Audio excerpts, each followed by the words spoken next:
ऊपर है, कह के काला अक्षर भैंस बराबर। इस मुहावरे का मतलब क्या होता है? पढ़ा लिखा ना होना। बिल्कुल साथियों, जो पढ़ा लिखा नहीं होता है उसके लिए कहा जाता है भाई काला अक्षर भैंस बराबर है इनके लिए। तो आंसर आपका ऑप्शन नंबर ए होगा। आकाश का विलोम क्या हो सकता है? पाताल, निरत, गगन, सुरत। मैं कहूंगा आकाश का विलोम पाताल होता है साथियों, है ना। आंसर आपका ए हो जाएगा। निम्नलिखित वाक्यों में से किस वाक्य में क्रिया विशेषण का प्रयोग नहीं हुआ? क्रिया विशेषण का प्रयोग कहां कहां हुआ है? यह पत्थर तेजी से डूबता है, तो डूबता है, तेजी से डूबता है, तेज डूबता है, तो ये क्रिया विशेषण है। वह धीरे धीरे चलता है, चलता है, धीरे धीरे चलता है, क्रिया विशेषण है। चावल मत खाओ, जल्दी चावल उबलता है, उबलता है, जल्दी उबलता है, तो ये क्रिया विशेषण है। मैं कहूंगा चावल मत खाओ, इसमें आपका कोई क्रिया विशेषण का इस्तेमाल नहीं हुआ है, तो यही आपका जवाब होगा। उसके बाद देखिए, जहां जाया ना जा सके उसके लिए एक शब्द क्या होगा? तो उसको हम लोग अगम्य कहते हैं, जहां जाया ना जा सके। अगला देखिए, दिए गए रेखांकित शब्द का तत्सम आपसे पूछा जा रहा है, आपसे कहा जा रहा है कि बंदर का तत्सम क्या हो सकता है? तो बंदर को तो साथियों वानर कहा जाता है, तत्सम में ये तद्भव है और ये आपका तत्सम शब्द हो जाएगा। उसके बाद देखिए, इनमें से कौन सा संबंध बोधक अव्यय? संबंध बोधक अव्यय के बारे में आपसे पूछा जा रहा है। तरफ ऊपर थोड़ा इधर, मैं कहूंगा तरफ शब्द जो है ये आपका संबंध बोधक शब्द है। राइट आंसर आपका ऑप्शन नंबर ए है। अगला सवाल आपकी स्क्रीन पर कह रहे कि कौन सा एक वाक्य संकेतवाचक सर्वनाम का नहीं है? संकेतवाचक सर्वनाम का नहीं है। नदी में पानी नहीं है, यह मेरी पुस्तक है, इसमें देखिए संकेतवाचक सर्वनाम है। यह लड़का इस कक्षा का मॉनिटर है, वह आदमी, इन तीनों में कहीं ना कहीं संकेतवाचक सर्वनाम है, लेकिन नदी में पानी नहीं है, इसमें नहीं है, तो आपका जवाब इस सवाल का ऑप्शन नंबर ए हो जाता है। उसके बाद देखिए, जब मैं था हरी नहीं, अब हरी है मैं नहीं, सब अंधियारा मिट गया जब दीपक देखा माही। तो इसमें कौन सा रस है? देखिए कितने कैसे कह रहे हैं, जब मैं था, जब हरी नहीं, अब हरी है मैं नहीं, सब अंधियारा मिट गया। कितना शांत शांत लग रहा है, तो यहां पर आपका कौन सा रस होगा? शांत रस हो जाएगा। पंक्तियों को 2-3 बार पढ़ेंगे, उससे आप अंदाजा लगा सकते हो कि इसमें कौन सा रस हो सकता है, ये वाला, ये वाला, ये वाला या ये वाला। अगले नंबर का सवाल देखिए साथियों, अवतरण चिन्ह को और किस नाम से जाना जाता है? तो इसको उद्धरण चिन्ह भी कहा जाता है। अवतरण चिन्ह को, चलिए, किसका प्रयोग सदैव बहुवचन में होता है? आपका जवाब साथियों होगा दर्शन, नारी, लता, गाय। मैं कहूंगा दर्शन शब्द का प्रयोग हमेशा बहुवचन में होता है। उसके बाद देखिए साथियों, सही वर्तनी वाले शब्द का चयन करिए। आपको बताना है यथाशक्ति कैसे लिखा जाता है। तो मैं कहूंगा जैसे आपको ऑप्शन नंबर डी में लिखा हुआ ऐसे लिखा जाता है। निम्नलिखित में से किस वाक्य में अकर्मक क्रिया का प्रयोग हुआ है? तो अकर्मक क्रिया साथियों कहां पर है? मैं सोता हूं, सोना अकर्मक क्रिया है, कई बार बता चुका हूं। मैं पाता हूं, उसने पीटा, उसने खाई, तो मैं कहूंगा मैं सोता हूं, ये आपका एक अकर्मक क्रिया वाला वाक्य हो जाएगा और यही आपके सवाल का जवाब हो जाएगा। हरी भिखारी को रुपए देता है, रेखांकित में कौन सा कारक है? तो मैं कह सकता हूं साथियों कारक कौन सा है? देखिए, हरी भिखारी को अगर कोई दान में कोई चीज दी जाती है या भीख में कोई चीज दी जाती है, कोई गिफ्ट दिया जाता है, तो वहां पर जो को आता है उसके लिए साथियों हम के लिए का इस्तेमाल करते हैं, यानी कि हरी भिखारी के लिए रुपए देता है, तो यहां पर इसलिए संप्रदान कारक आपका जवाब हो जाएगा। बहुत सारे बच्चे कर्म लगा देंगे जो कि गलत होगा साथियों। अगले नंबर का सवाल देखिए, यथा शीघ्र में कौन सा समास है? तो यथा अगर आपको किसी भी शब्द में दिख जाए शुरू में यथा और समास पूछा जाए, तो वहां पर आपको हमेशा अव्यय भाव समास बताना है, यानी कि सही जवाब आपका ऑप्शन नंबर डी होगा। अगला देखिए, शाम को पुस्तक पढ़नी है, ये किस वाच्य में है? शाम को पुस्तक पढ़नी है, तो ये साथियों आपका कर्म वाच्य में हो जाएगा, कर्म की प्रधानता है, तो आंसर आपका ऑप्शन नंबर सी होगा। मोहन शब्द में कौन सी संज्ञा है आपसे पूछी जा रही है? तो मोहन में दुनिया में किसी का भी अगर नाम है, मोहन, सुरेश, नरेश, इन सभी नामों में सातु व्यक्तिवाचक संज्ञा होती है। अगला देखिए, विद्वान का स्त्रीलिंग साथियों क्या हो सकता है? बताइए, मैं आपको कई बार बता चुका हूं। आपका जवाब अगर ऑप्शन नंबर ए है, यानी कि विद्वान का स्त्रीलिंग विदुषी होता है, तो आपका जवाब बिल्कुल सही हो जाएगा। खड़ी बोली का प्रथम महाकाव्य कौन सा है? तो खड़ी बोली का प्रथम महाकाव्य मैं कहूंगा प्रिय प्रवास जो है ना, ये खड़ी बोली का प्रथम महाकाव्य कहलाया जाता है। अगला देखिए, निम्नलिखित में से अशुद्ध वाक्य साथियों इसमें से कौन सा है? तो सुमेधा आज छुट्टी पर है, यह अशुद्ध वाक्य है। अंजना ने नई साड़ी खरीदी, ये है। या कोयल पेड़ में बैठी है, कोयल पेड़ पर बैठी है, ये होना चाहिए, तो यह शुद्ध वाक्य हो जाएगा, यानी यही आपके सवाल का जवाब हो जाएगा। शांत रस का स्थायी भाव क्या होता है? जुगुप्सा, शोक, क्रोध या निर्वेद? तो मैं कहूंगा साथियों निर्वेद की अगर हम बात करें तो ये शांत रस का स्थायी भाव होता है। सही जवाब आपका ऑप्शन नंबर डी है। उसके बाद देखिए, संयुक्त वाक्य का उदाहरण इसमें से आपको यहाँ पर मुझे बताना है। तो संयुक्त वाक्य की अगर बात करते हैं साथियों, वह धन के अभिमान में अकड़कर चलता है, इसमें संयुक्त वाक्य नहीं है। जहां खेत थे वहां शहर बस गया, इसमें भी संयुक्त वाक्य नहीं है। बस छूट जाने के कारण मैं गाँव नहीं पाया, इसमें भी नहीं है। मैं अस्वस्थ था इसलिए मन लगाकर नहीं पढ़ पाया, अगर इसलिए कहीं पर आपको देखने को मिल जाए तो वो आपका इसलिए वाला वाक्य संयुक्त वाक्य के अंतर्गत ही आता है। गाय में कौन सी संज्ञा है? तो मैं कहूंगा गाय में भी आपका, गाय देखिए गाय के भी तो कई सारी प्रजातियां होती हैं, है ना, बहुत सारी तरह की गाय होती है, तो अगर कोई ऐसी चीज है जो बहुत तरह की है तो वो आपका जातिवाचक के अंतर्गत आएगा, यानी कि आंसर आपके सवाल का बिल्कुल सही हो जाएगा, ऑप्शन नंबर बी वाला। अगला देखिए, मनोबल में कौन सी संधि है? एक तो मनोबल की अगर हम बात करते हैं, इसका संधि विच्छेद करें तो मना धन बल बन जाएगा, लेकिन इसमें संधि की अगर बात करते हैं तो सातु विसर्ग संधि इसमें आपकी हो जाएगी। अगला देखिए, निम्नलिखित वाक्य का काल भेद बताइए। उसने खाया है, तो उसने खाया है ये कैसा वाक्य है? तो ये भविष्य काल वाला वाक्य तो नहीं है, तात्कालिक वर्तमान काल वाला भी वाक्य भी नहीं है, मैं कहूंगी पूर्ण वर्तमान काल वाला वाक्य है, उसने खाया है। चलिए अगले नंबर का सवाल देखिए कि निम्नलिखित वाक्य में रेखांकित भाग के लिए एक सार्थक शब्द ज्ञात कीजिए। इतना प्रिय बोलने वाली वह स्त्री कौन है? तो प्रिय बोलने वाली स्त्री, इसके लिए क्या हो सकता है साथियों? प्रिय बोलने वाली स्त्री को क्या कहा जाता है? मैं कहूंगा प्रियवदा कहा जाता है। तो प्रियवदा आपके सवाल का बिल्कुल राइट आंसर हो जाता है। अगला देखिए जातिवाचक संज्ञा इसमें से साथियों कौन सी है? तो रसीला, कामायनी, वकील या राम। तो यहाँ पर वकील शब्द जो है ये एक जातिवाचक संज्ञा के अंतर्गत आता है। आंसर आपका ऑप्शन नंबर सी होगा।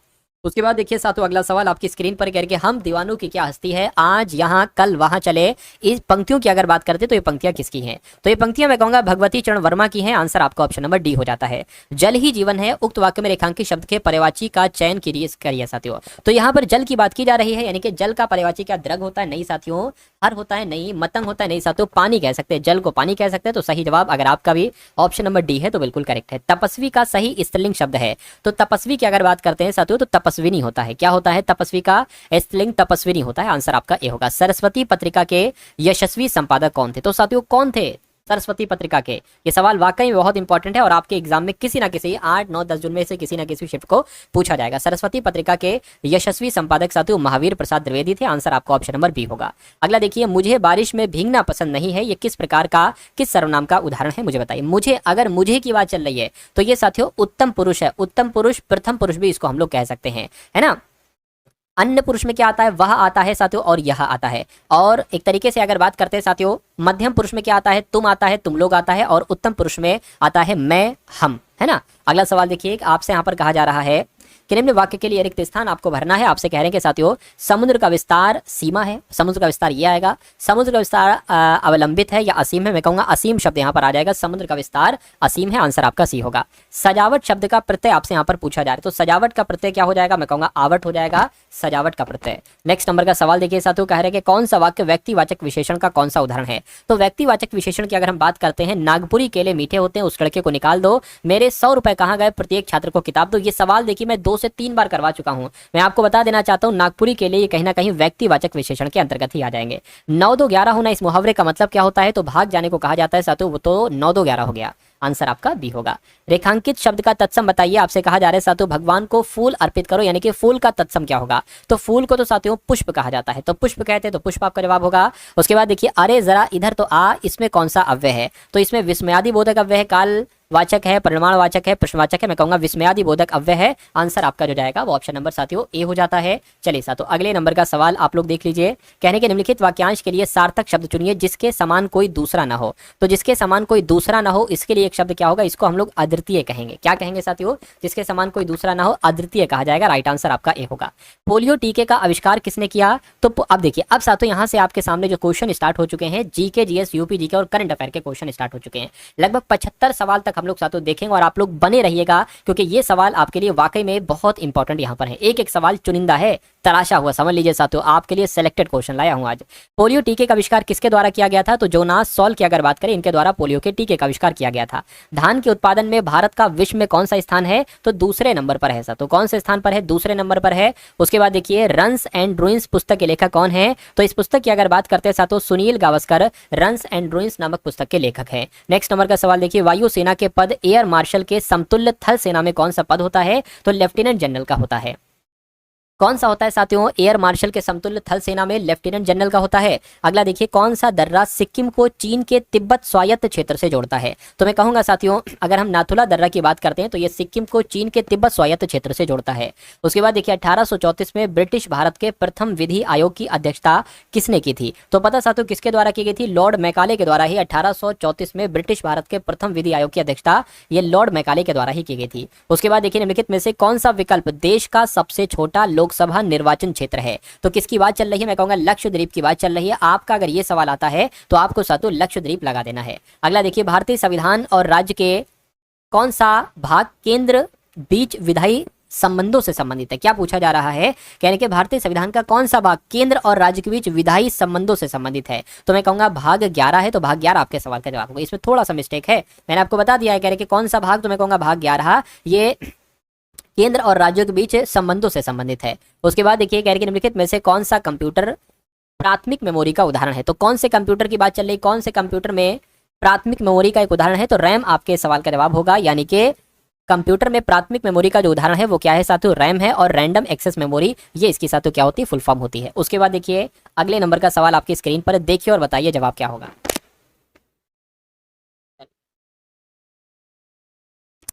निम्नलिखित में से कौन सा प्राथमिक क्षेत्र का एक उदाहरण है। प्राथमिक क्षेत्र की अगर हम बात करते हैं इसमें से साथियों जो दुग्धालय है ना, ये प्राथमिक क्षेत्र का उदाहरण हो जाएगा। ये सवाल आप लोग याद रखेंगे, डिक्टो आपके एग्जाम में पूछा जाएगा। उत्तर प्रदेश में सबसे अधिक बोले जाने वाली भाषाएं हिंदी और निम्नलिखित में से कौन सी, तो हिंदी है और उर्दू है, जो कि उत्तर प्रदेश में सबसे ज्यादा बोली जाने वाली भाषा है। सबसे पहले नंबर पर हिंदी और उर्दू है। उसके बाद देखिए निम्नलिखित में से किस त्योहार को वसंत त्योहार भी कहा जाता है, तो मैं कहूंगा साथियों होली को वसंत त्योहार भी कहते हैं। सही जवाब आपका ऑप्शन नंबर ए हो जाएगा। उसके बाद देखिए कहा जा रहा है किस स्थान पर से हड़प्पा कालीन रथ की एक प्रतिमा प्राप्त हुई थी, तो मैं कहूंगा साथियों जो दैमाबाद था ना, दैमाबाद से हड़प्पा कालीन रथ की एक प्रतिमा प्राप्त हुई थी। सही जवाब आपका ऑप्शन नंबर सी हो जाता है। न्यू डेवलपमेंट बैंक के पहले अध्यक्ष कौन थे बताइए, तो आपको ध्यान रखना है साथियों केवी कामत इनका नाम, और केवी कामत ही न्यू डेवलपमेंट बैंक के पहले अध्यक्ष थे। अगला देखिए स्वतंत्रता के बाद उत्तर प्रदेश के पहली राज्यपाल कौन थी, तो स्वतंत्रता के बाद कौन थी आपसे पूछा जा रहा है। मैं कहूंगा सरोजिनी नायडू थी। श्रीमती सरोजिनी नायडू ही स्वतंत्रता के बाद उत्तर प्रदेश की पहली महिला राज्यपाल थी। आपको ध्यान रखना है पहली राज्यपाल थी। निम्नलिखित में से किस देश में अंतर्राष्ट्रीय टेबल टेनिस महासंघ का मुख्यालय स्थित है, तो इसका मुख्यालय तो साथियों स्विट्जरलैंड में स्थित है ना। अंतर्राष्ट्रीय टेबल टेनिस महासंघ का मुख्यालय कहाँ पर है, स्विट्जरलैंड में स्थित है। महाराष्ट्र की पहली महिला चुनाव आयुक्त कौन थी, तो आपका जवाब साथियों यहाँ पर जो होगा वो नीला सत्यनारायण के साथ जाएगा। महाराष्ट्र की पहली महिला चुनाव आयुक्त नीला सत्यनारायण थी। अगला सवाल देखिए निम्नलिखित में से कौन सी एशिया की सबसे बड़ी घाटी है, तो एशिया की सबसे बड़ी घाटी मैं कहूंगा डांग घाटी की अगर बात करें तो ये एशिया की सबसे बड़ी घाटी है। अगला देखिए a tale of two Victoria Cross नामक पुस्तक के लेखक कौन है, तो इस पुस्तक की अगर हम बात करते हैं लेफ्टिनेंट जनरल बलजीत सिंह की अगर बात करें तो a tale of two Victoria Cross नामक पुस्तक के लेखक कौन है, लेफ्टिनेंट जनरल बलजीत सिंह है। आंसर आपका डी होगा। उसके बाद देखिए ये क्वेश्चन इंपॉर्टेंट है, फीफा विश्व कप 2026 की मेजबानी किसके द्वारा की जाएगी, तो कनाडा, यूएसए और मैक्सिको के द्वारा की जाएगी। ये क्वेश्चन वाकई में इंपॉर्टेंट है और इस बार आपके यूपी पुलिस कांस्टेबल में आएगा। अगला देखिए किस मंत्रालय ने startup India seed fund scheme प्रारंभ की है, तो मैं कह सकता हूं साथियों वाणिज्य और उद्योग मंत्रालय ने startup India seed fund scheme प्रारंभ की है। सही जवाब आपका ए हो जाता है। 1946 में बनी अंतरिम सरकार में सूचना और प्रसारण मंत्री निम्नलिखित में से कौन थे, तो कौन थे साथियों, सरदार वल्लभ भाई पटेल थे। सरदार वल्लभ भाई पटेल आपके सवाल का होगा वो बिल्कुल करेक्ट आंसर हो जाएगा। चलिए साथियों अगला सवाल आपकी स्क्रीन पर गैर के भारत में ब्रिटिश शासन के दौरान निम्नलिखित में से किस गवर्नर जनरल ने एक विलय नीति यानी कि व्यपगत का सिद्धांत या हड़प नीति को तैयार किया था, तो ये काम किसने किया था, लॉर्ड डलहौजी ने ये काम किया था। हड़प नीति भी लॉर्ड डलहौजी ने दी और व्यपगत का सिद्धांत भी लॉर्ड डलहौजी ने ही दिया था। निम्नलिखित में से भारत की सबसे बड़ी मीठे पानी की झील कौन सी है, तो मीठे पानी की झील कौन सी है, मैं कहूंगा साथियों वूलर झील जो है ये मीठे पानी की झील है, इसलिए सही जवाब आपका ऑप्शन नंबर डी होगा। स्वामी विवेकानंद जी ने विश्व धर्म संसद में कहां भाग लिया था, तो कहां भाग लिया था, शिकागो में भाग लिया था। शिकागो आपका जवाब है तो बिल्कुल सही है। निम्नलिखित में से किस कार को राष्ट्रीय आय में सम्मिलित नहीं माना जाता है बताइए, तो कृषि उत्पादन को बेचने ये तो सातों राष्ट्रीय आय में सम्मिलित होता है। शिक्षण संस्थानों में कार्य चलन ये भी है। महिलाओं द्वारा घरेलू कार्य करना सातों ये उसमें शामिल नहीं है, अब नहीं है तो यही आपका जवाब है। मैक्सिको की खाड़ी तथा लेब्राडोर सागर निम्नलिखित में से किसके भाग है, तो ये पता सातों किसके भाग है, ये अटलांटिक महासागर के भाग हैं, तो अटलांटिक महासागर ऑप्शन नंबर डी आपके सवाल का जवाब होगा। एशिया की सबसे लंबी नदी कौन सी है, तो एशिया की सबसे लंबी आपसे नदी पूछी जा रही है। अगर बात करते हैं सातों यांगत्जे नदी, तो ये एशिया की ही सबसे लंबी नदी मानी जाती है। सूर्य की चमकती सतह क्या कहलाई जाती है, अच्छा विश्व की सबसे लंबी नदी बताइए और भारत की सबसे लंबी नदी एक बार बताइए आप लोग। सूर्य की चमकती सतह क्या कहलाई जाती है, तो सूर्य की चमकती सतह को फोटोस्फीयर कहा जाता है। क्या कहा जाता है, फोटोस्फीयर कहा जाता है साथियों। निम्नलिखित में से कौन सा भारतीय शहर पिछोला झील के किनारे स्थित है, तो उदयपुर की अगर बात करते हैं तो उदयपुर शहर ये पिछोला झील के किनारे पर ही तो स्थित है। बैगनी क्रांति यानी कि पर्पल रेवोल्यूशन को केंद्रीय विज्ञान और प्रौद्योगिकी मंत्रालय द्वारा जम्मू और कश्मीर में शुरू किया गया था। ये क्रांति किसकी खेती से संबंधित है, तो ये लेवेंडर की खेती से संबंधित है। राइट आंसर आपका ऑप्शन नंबर सी होगा। श्रीलंका के सांस्कृतिक केंद्र का नाम किस भारतीय कवि के नाम पर रखने की घोषणा की गई है, तो तिरुवल्लुवर की अगर बात करते हैं यानी कि तिरुवल्लुवर की अगर बात करें तो श्रीलंका के सांस्कृतिक केंद्र का नाम ये तिरुवल्लुवर भारतीय कवि के नाम पर रखने की घोषणा की गई है। उसके बाद देखिए कहा जा रहा है कि केंद्र ने किस क्रम के वेतन आयोग के गठन को मंजूरी दी है, तो मैं कहूंगा साथियों आपका जवाब जो जाएगा वो 8वें के साथ जाएगा, यानी कि केंद्र ने 8वें क्रम के वेतन आयोग के गठन को मंजूरी दी है। अगला देखिए साथियों 8वां हिंद महासागर सम्मेलन कहां पर आयोजित किया गया है? तो ये साथियों मस्कट में आयोजित किया गया है 8वां हिंद महासागर सम्मेलन। अगला देखिए, हर खेत स्वस्थ खेत अभियान शुरू किया गया है। तो ये साथियों कहां पर शुरू किया गया है? ये हरियाणा में शुरू किया गया है, हर खेत स्वस्थ खेत अभियान। वैश्विक जलवायु खुफिया जानकारी को मजबूत करने के लिए, है ना, मजबूत करने के लिए साथियों आई क्लाइमेट एक्शन पहल किसने शुरू की है? तो विश्व मौसम विज्ञान संगठन ने शुरू की है। सही जवाब आपका ऑप्शन नंबर सी होगा। किस देश में आपातकाल की घोषणा की गई? तो अभी हाल फिलहाल में साथियों पेरू देश में आपातकाल की घोषणा की गई है। सही जवाब आपका ऑप्शन नंबर डी पर आ चुका है। कह रहे कि वाई 6 मीटर पश्चिम में चला। तो मान लीजिए वाई अभी यहाँ पर है 6 मीटर पश्चिम में चला, तो 6 मीटर हमने इसको पश्चिम में चला दिया। कहने कि फिर वो दाएं मुड़ा और 8 मीटर चला, दाएं मुड़ा साथियों और 8 मीटर चला। उसके बाद क्या आपसे कहा जा रहा है? कह रहे कि अपने शुरुआती बिंदु पर वापस जाने के लिए, शुरुआती बिंदु उसका ये है और अभी वो यहाँ पर है। कह रहे कि जाने के लिए उसकी यात्रा करने की सबसे छोटी दूरी क्या हो सकती है? देखिए मैं आपको एक बात बताता हूँ, एक ट्रिपलेट होता है, जैसे कि त्रिभुज की तीनों भुजाओं में से एक भुजा अगर 6 है, दूसरी भुजा 8 है, तो जाहिर सी बात है तीसरी भुजा साथियों 10 ही होगी। और अगर पहली भुजा मान लीजिए 3 है तो दूसरी भुजा 4 है, तो उसके अगली भुजा क्या होगी साथियों? 5 होगी। तो ये ट्रिपलेट होता है, यानी कि ये आपकी जो दूरी निकलेगी वो 10 मीटर की दूरी निकलेगी। तो उसकी यात्रा करने की सबसे छोटी दूरी, ये जो दूरी होगी क्या होगी साथियों? 10 मीटर होगी। 10 मीटर अगर आपका भी जवाब है तो आपका जवाब बिल्कुल सही है। नेक्स्ट नंबर का सवाल साथियों आप लोग देखिए, कथन निष्कर्ष वाला सवाल साथियों आपकी स्क्रीन पर आ चुका है। आपसे कहा जा रहा है कि कहने के प्रत्येक मंत्री छात्र है। तो जैसा जैसा जितना जितना कहा जा रहा है वैसा वैसा हम लोग करते जाएंगे।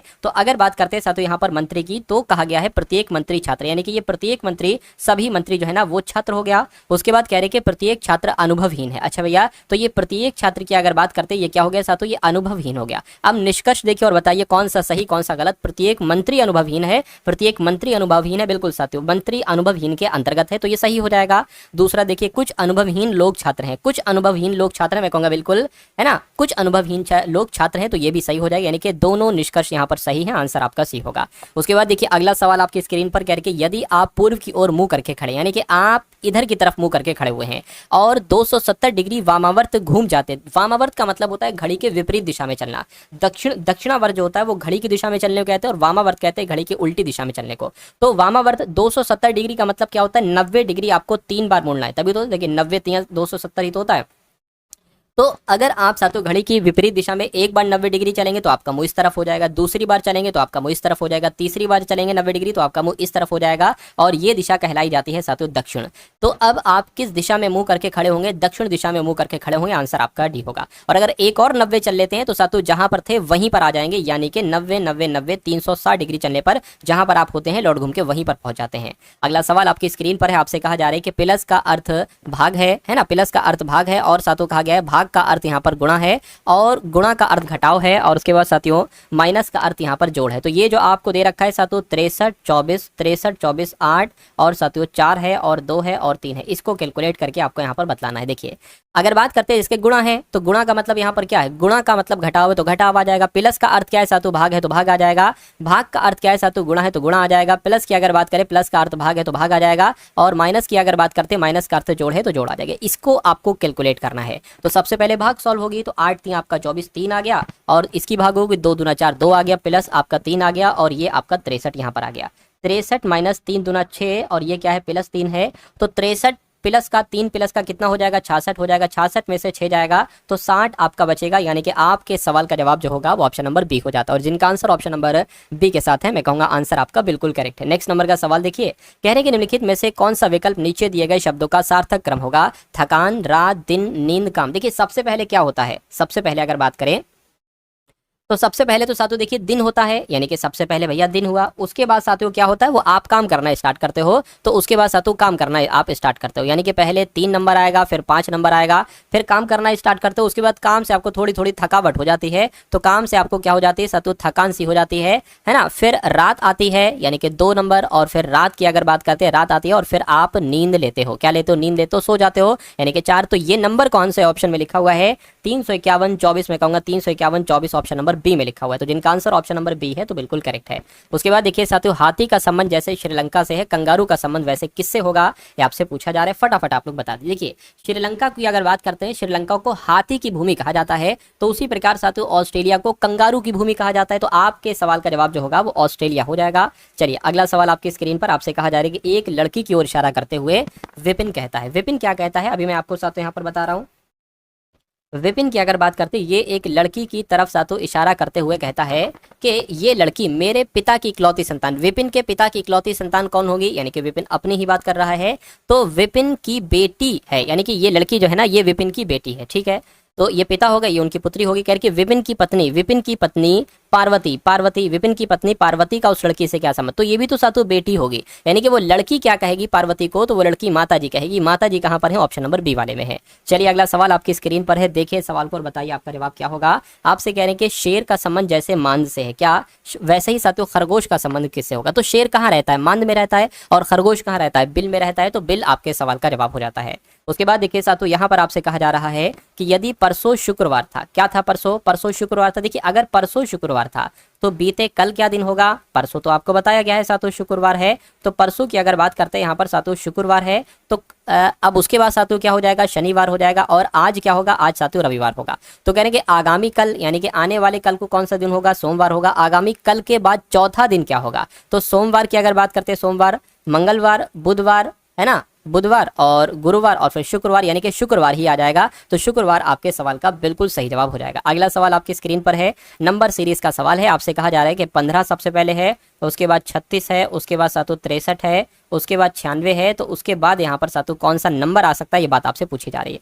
15, 36, 63 और 96, उसके बाद कौन सा नंबर, फटाफट आप लोग मुझे बता दीजिए। देखिए अगर यहाँ पर सातों हम लोग बात करें, जैसे 15 से 36 हुआ है, 15 से कितना हो गया है सातों 36 हुआ है, तो 15 और 6 यानी कि 21 यहाँ पर बड़ा है ना, कितना बड़ा है सातों 21 यहाँ पर बड़ा है। फिर 36 से 63 हो गया है, तो 36 से 63 हुआ, मैं कहूँगा 27 बड़ा है। उसके बाद कितना बड़ा है सातों, अब आपका यहाँ पर 33 बड़ा है, तो अब कितना बढ़ेगा। अब देखिए इनमें सेम गैप है, 6 बड़ा है, 6 बड़ा है, तो जाहिर सी बात है 6 बढ़ेगा, यानी कि यहाँ पर 39 हो जाएगा। तो 96 39 कितना होता है, मैं कहूँगा 5 और 7 10 13 135 होता है। 135 क्या कहीं ऑप्शन में है, बिल्कुल ऑप्शन में है, ऑप्शन नंबर सी वाले में। तो जिनका आंसर ऑप्शन नंबर सी के साथ है, तो मैं कहूँगा आंसर आपका बिल्कुल करेक्ट हो जाएगा। अगला सवाल आपकी स्क्रीन पर है, देखिए सवाल को और बताइए आपके सवाल का जवाब क्या होगा। आपसे कहा जा रहा है कि 842 है, उसके बाद 840 है, और उसके बाद सातों 836 है, और फिर यहाँ पर अगर बात करें 830 है, और फिर 822 आ गया है। तो अगला नंबर यहाँ पर क्या हो सकता है, ये बात आपसे यहाँ पर कुल मिला के पूछी जा रही है, साथियों मुझे बताइए। चलिए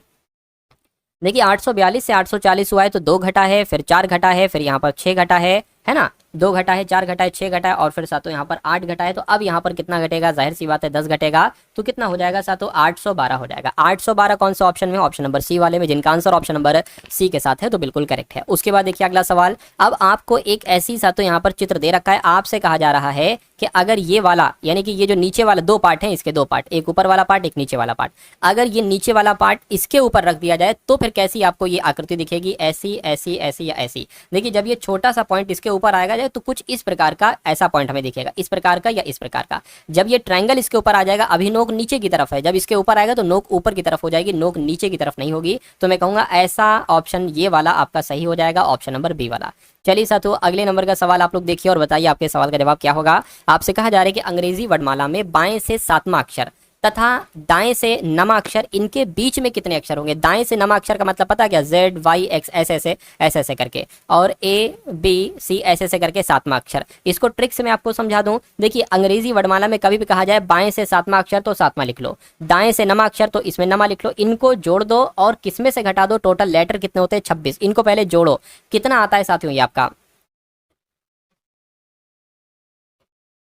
16 आता है सातों, 16 आपका हो गया। ये 26 में से घटा दो, 26 में से 16 घटाओगे तो कितना आ जाएगा सातों, 10 आ जाएगा। मैं कहूंगा 10वें अक्षर पर क्या होता है, जे होता है। मैं कहूंगा 10 कहां पर लिखा हुआ है, ऑप्शन नंबर डी में लिखा हुआ है। तो कभी भी अगर ऐसा कॉन्सेप्ट बने तो ये बस लॉजिक आपको लगा देना और आपका आंसर बड़े ही आराम से आ जाएगा।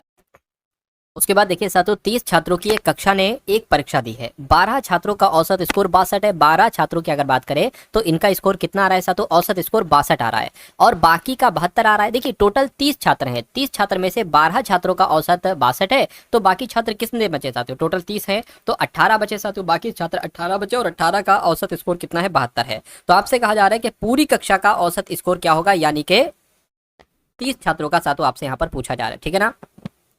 तो सबसे पहले 12 की गुणा 62 से करिए साथियों, आपको पता चलेगा 12 12 स्टूडेंट का कुल मिला के सातु स्कोर कितना रहा। तो 62 की गुणा आपको सातु 12 से करनी है। 2 दूना 4 और 6 दूना आपका सातु 12 हो जाएगा और ये आपका 62 आ जाएगा। 4 आ गया, 4 आ गया, 7 आ गया, यानी कि ये तो आ गया 744। ठीक है, 744 आ गया। अब 72 की गुणा 18 से कर लीजिए। 72 की गुणा 18 की अगर बात करें, 8 दूना 16 हो गया है ना।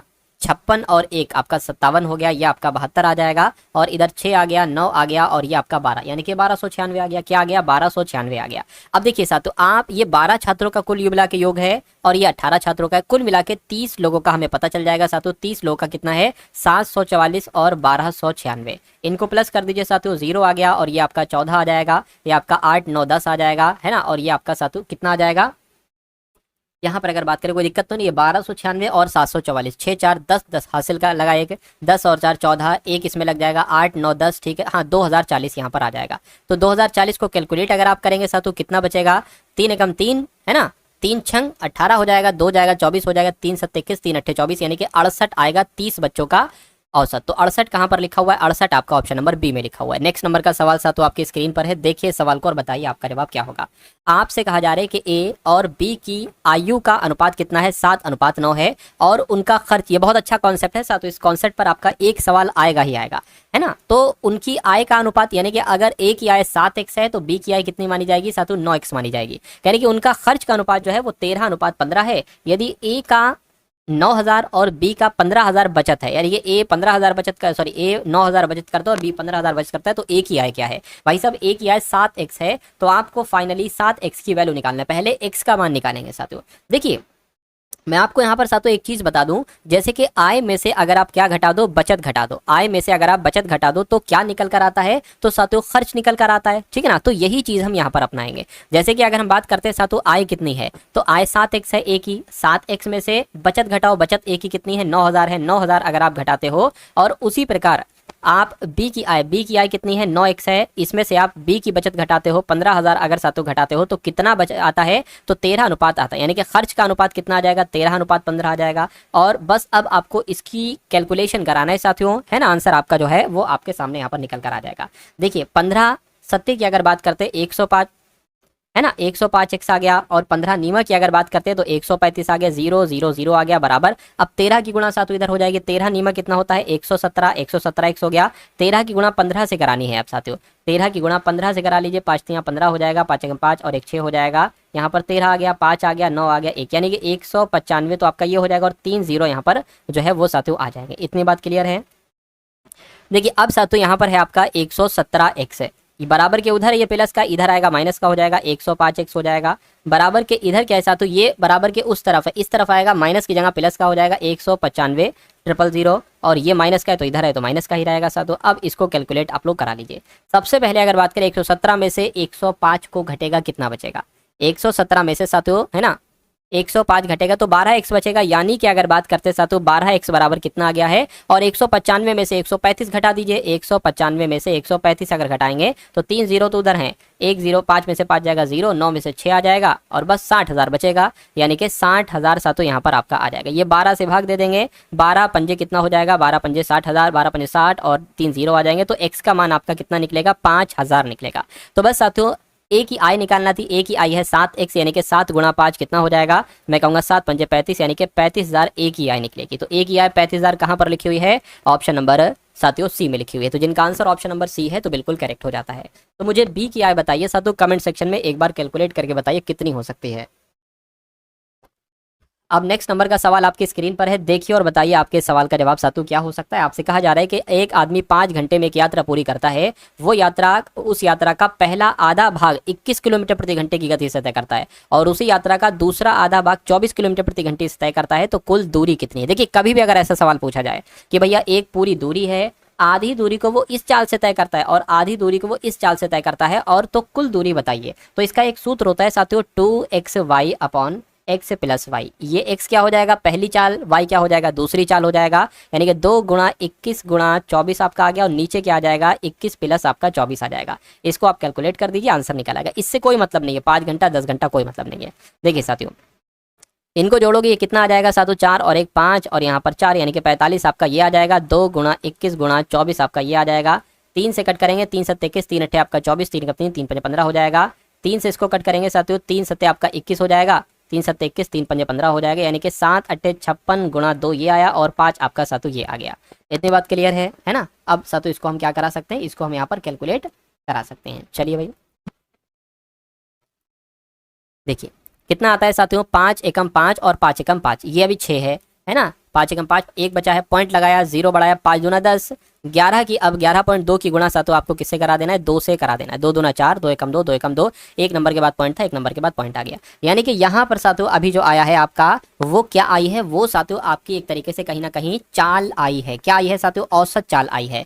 तो कुल दूरी आपसे पूछी जा रही थी, औसत चाल जो निकल कर आई है, औसत चाल की अगर बात करते हैं साथियों वो आपकी 22.4 किलोमीटर प्रति घंटा निकल कर आई है। तो कुल दूरी कैसे निकालोगे, कुल दूरी बराबर होता है चाल गुणा समय। समय आपको यहाँ पर दे रखा था, इस पूरी कैलकुलेशन में इससे कोई मतलब नहीं था, अब आप आएगा। तो दूरी बराबर क्या हो जाएगा साथियों, चाल गुणा समय। चाल है आपकी 22.4 और समय आपका 5 घंटे, यानी कि इसकी आप गुणा करा दीजिए, आपका आंसर तैयार है। 5 चौक 20 हो जाएगा, 5 दूना 10, 2 12 हो जाएगा, 5 दूना 10 और 11 हो जाएगा, यानी कि 112 किलोमीटर की कुल दूरी होगी। ऐसा कहां पर लिखा हुआ है, ऐसा आपका ऑप्शन नंबर ए में लिखा हुआ है। तो जिनका आंसर ऑप्शन नंबर ए के साथ है तो मैं कहूंगा आंसर आपका बिल्कुल करेक्ट हो जाता है। उसके बाद देखिए साथियों आपसे कहा जा रहा है साथियों यहाँ पर कि ए और बी की गति का जो अनुपात है वो 3:5 है, यानी कि ए और बी की यहाँ पर बात चल रही है। और 3:5 जो है साथियों ये क्या अनुपात है, ये चाल का अनुपात है, गति का अनुपात है। उसके बाद कह रहे हैं कि गंतव्य तक पहुंचने में ए को बी से 30 मिनट अधिक लगते हैं। ए तक गंतव्य कितने समय में पहुंचता है, ये आपसे पूछा जाए। ए गंतव्य तक कितने समय में पहुंचा। देखिए अगर चाल का अनुपात 3:5 है तो समय का जो अनुपात है वो इसका उल्टा हो जाता है, 3:5 की जगह साथियों 5:3 हो जाता है ना। अब अगर सातों हम इसको 5x मान ले और इसको सातों 3x मान ले, अब आपसे कहा जा रहा है कि जब चाल 3 से 5 होती है ना, क्या ए और बी की जो गति है, चाल का अनुपात है 3 है, 3 से 5 होता है, 3 से 5 है, यानी कि ए की अगर बात करते हैं 3 है, बी की अगर बात करें 5 है। गंतव्य तक पहुंचने में ए को बी से 30 मिनट अधिक लगते हैं, ए को बी से 30 मिनट अधिक लगते हैं, समय का ये अनुपात है। यानी कि जो 30 मिनट आए हैं वो इसका गैप कहीं ना कहीं आया है। 5x में से 3x जाएगा, 2x बचेगा, 2x का मतलब क्या है, ये 30 मिनट है, तो 1x का मतलब क्या हो जाएगा साथियों, 15 मिनट हो जाएगा, ठीक है ना। ए गंतव्य तक पहुंचने में कितना समय लेगा, ए कितना समय लेगा साथियों, ए इतना समय लेगा, यानी कि 5x का साथियों समय लेगा। तो x की वैल्यू साथियों 15 है, तो 5x की वैल्यू कितनी हो जाएगी, यानी कि 5 गुणा 15 हो जाएगी, कितना हो जाएगा, 15 पंजे 75, यानी कि 75 मिनट साथियों लेगा एक गंतव्य तक पहुंचने में। और 75 मिनट को 1 घंटा 15 मिनट भी कहा जाता है, यानी कि आंसर आपके सवाल का ऑप्शन नंबर। तो दोस्तों ये वीडियो आप लोगों को कैसी लगी कमेंट बॉक्स में जरूर बताएं। वीडियो अच्छी लगे तो वीडियो को लाइक करें और चैनल पर नए हैं तो चैनल को सब्सक्राइब करें।